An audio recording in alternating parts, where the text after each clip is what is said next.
Good morning. Listen to that.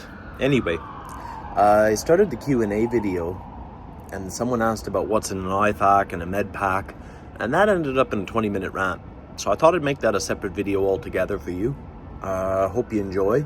It's what's in a combat lifesaver bag. I have other bags as well.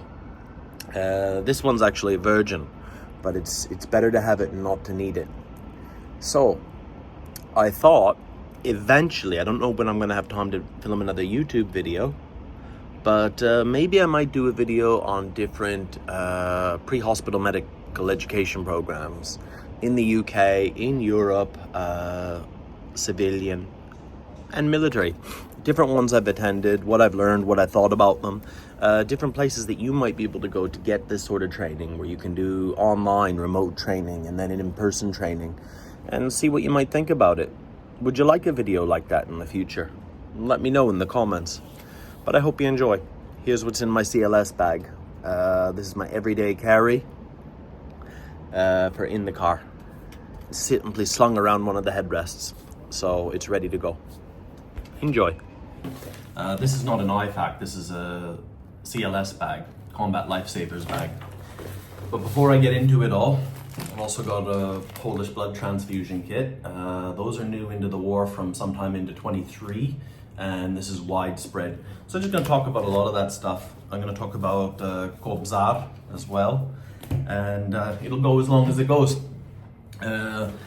What I did, so I just go through the community posts on one of my old burners, and if the questions were redundant, I deleted them. I kept the best one. If you're asking me things like, no offense, Tina, like something about Gomel Oblast in Belarus, how do I know? Do you know what I mean? How do I know? So yeah, we'll just go through it. I'm gonna answer some things that I did not want to answer, okay? And I'm gonna deal with them directly, but I'm gonna deal with them respectfully about other YouTubers, okay? So someone asked what's in my ifak. Somebody asked in a question about an escape bag. So, Sneaggle. Now, I work for Quartermaster in Ukraine, in Sweden for 24, and the director of that is the biggest shareholder of Sneaggle. Okay, so that's a Swedish company. They have contracts all over the world with various militaries. I'm not plugging their gear because I think it's second best from my experience. I'm just telling you the truth. I don't care, Jonas or anybody in the office. I love you guys, and I like what they do because I've been there, like, through the design process and all the textiles. But I do prefer Agilite. Okay, so I got Agilite for free, and the main reason, just talking about this to divert, Sneaggle has a YKK zip. So if you've had Levi's, different brands have a YKK zip. This is a 511 bag. Are they rocking a YK? Yes, a YKK. Because of my old life with import-export exhibitions, these are made in Japan. Okay, every textile, so if you're gonna have an ifak bag, you're gonna have anything, all the YKK zips are made in Japan, and then they can ship them to Vietnam, to China, Cambodia, wherever, but it's actually made in Japan. Now, what good is a textile worth if the zip breaks? And this is the most common thing to go wrong. But I'm rocking the Lifesaver bag. This is the basic ifak bag that Sneaggle will put out. Now, I don't have it packed the same, but Tilda will distribute, the Quartermaster for Ukraine. There'll be 2 tourniquets in there. There'll be 2 elastic bandages, 2 tourniquets. There will be 2 hemostatic gauzes in there. I don't remember everything, but it's very basic, and that's what an infantryman, a Sturmovik, the assaulters would have. So let's talk about my bag. And the reason I have this bag this way, because this is like for a mass casualty event. It's a giant ifak, okay? So the most important thing, pack things that are in your scope, pack things that you can use. BVM. Okay, now let me just open this. I'm gonna do this just for entertainment. I'm not gonna bring this with me. These are a bastard to get back in there, to pack again right. But very useful thing. In my med pack, I don't have oxygen, okay? I don't have Penthrox, I don't have any of these things here. I'm not gonna bring it. I'm just not gonna bother with it, okay? So we'll pack that later. Now, blood kit, very useful, again, for the med kit, okay? And I'm an O negative, so you're definitely gonna like me.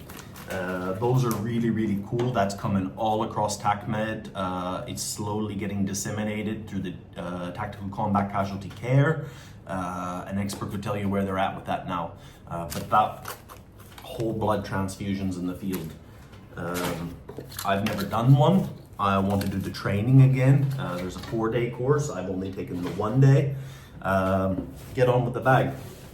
So first thing, outside access. I've got 2 tourniquets here. I had 3. I can fit 3 in there. I've got 3 cat tourniquets. A cat is basically the gold standard. You can't go wrong. There is many counterfeits as well. I have a counterfeit here somewhere. Let me see. Okay, so this is a counterfeit cat. Okay, you can pretty much see because they're white here. They might be missing something. You can see the writing on the back as well. Cat is the gold standard. So normally I'd have 3 there. What I want to show you inside the bag, first thing, after you apply a tourniquet, gloves, scissors to cut through everything, to address the wound, okay, to find out what you're dealing with. Inside my main bag, look on the side, I've got 2 decompression needles. Okay, so that's a 14 gauge, 3.5 inch needle.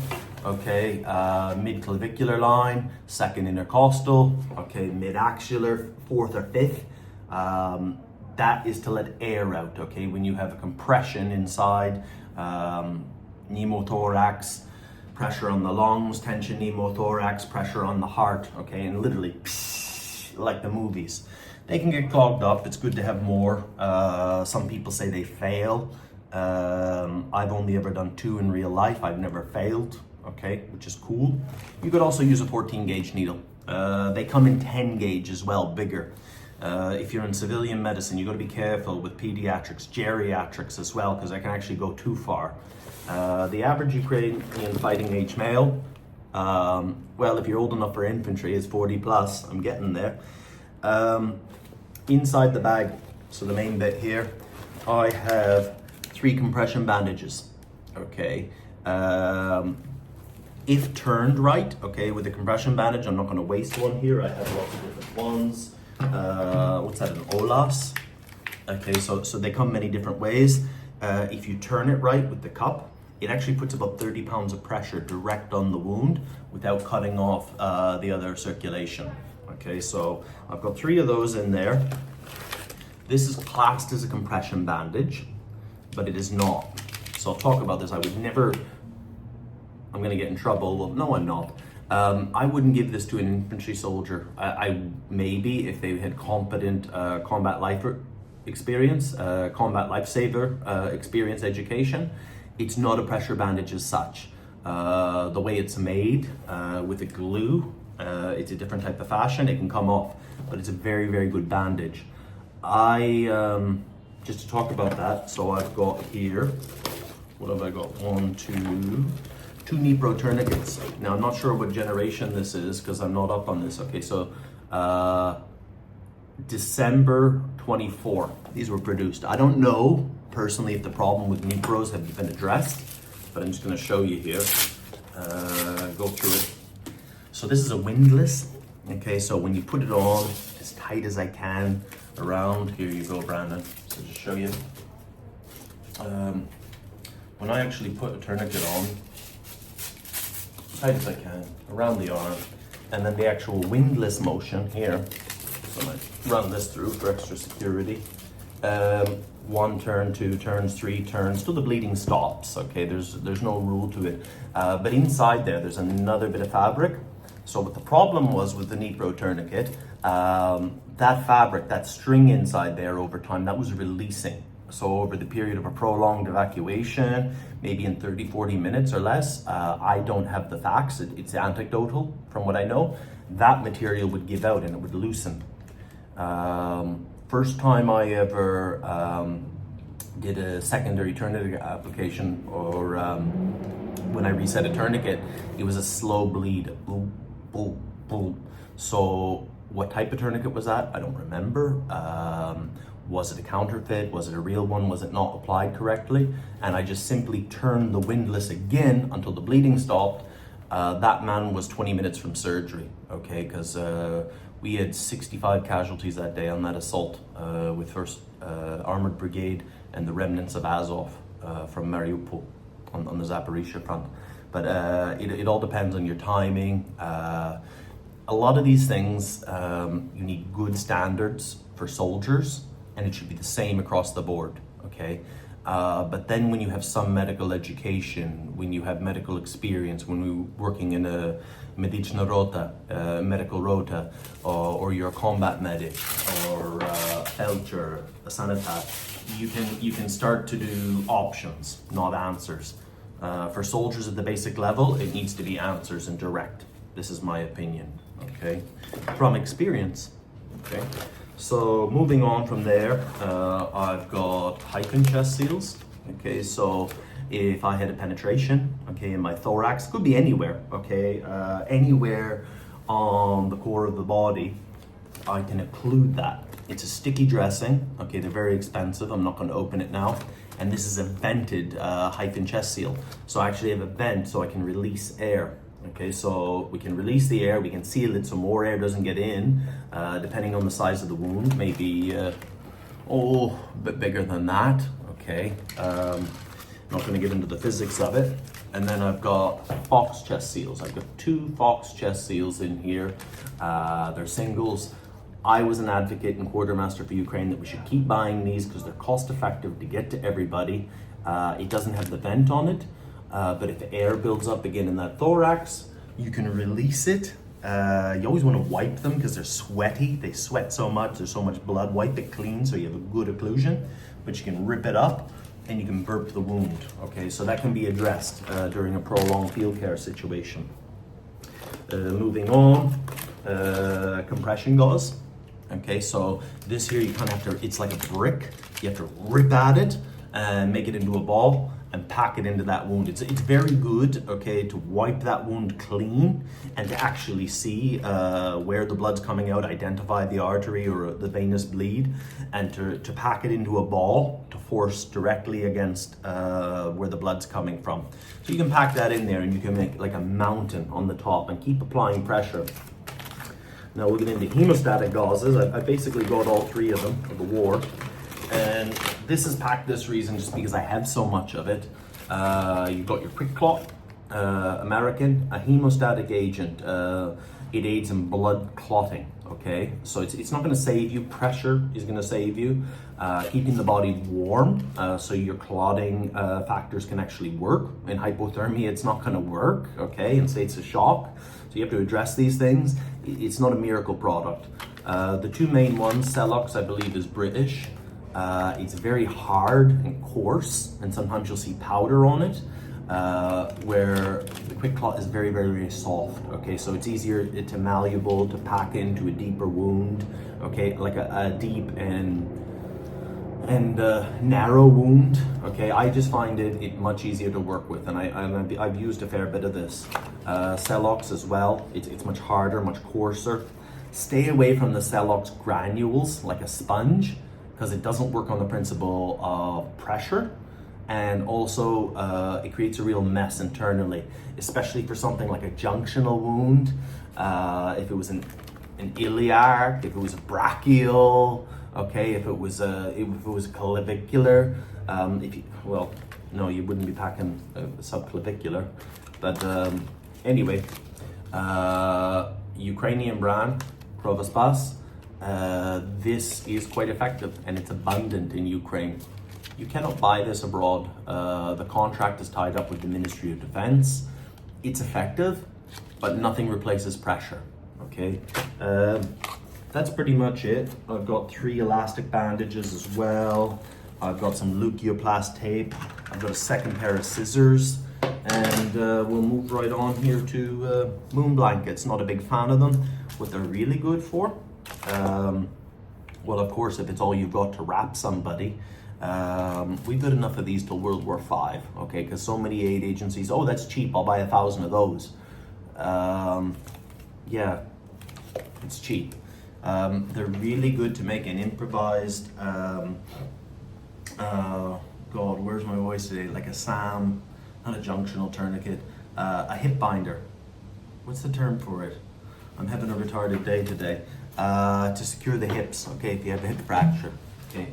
Vertical shear, open book shape, but right above the trochanters, you can secure somebody.